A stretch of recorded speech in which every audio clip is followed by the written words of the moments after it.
ہمیں جو دنیاوی خوف ہے وہ ختم ہوتا جائے گا، ہمارے اندر جو لالچ ہے جس کی وجہ سے ہم سارے معاملات کرتے ہیں وہ بھی نکلتی جائے گی، اور دنیا کو ہم عارضی کام گاہ کے طور پر دیکھا کریں، اور یہ بھی خواہش ہماری ہو جائے گی، یہ بھی ہمارے اندر تڑپ آئے گی کہ ہماری اللہ سے ملاقات ہو جائے۔ تو یہ وہی شخص سوچ سکتا ہے جس کو دنیا میں لالچ نہیں ہے، وہ آخرت کی فکر میں اللہ سے محبت کرنے لگا، اور یہ قدرتی بات ہے محترم حضرات،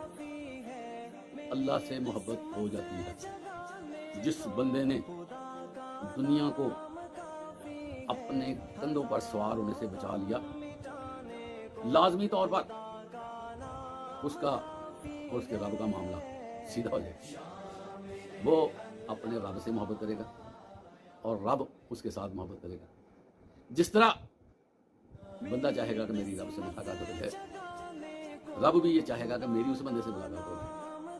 یہی اصل مقام ہے، یہی انسانیت کی معراج ہے کہ انسان وہاں تک پہنچ جائے کہ جب اللہ بھی انتظار میں ہو۔ یہ چیزیں آتی ہیں جب دنیا کو ہم اس جگہ پہ رکھیں جہاں پر اللہ نے فرمایا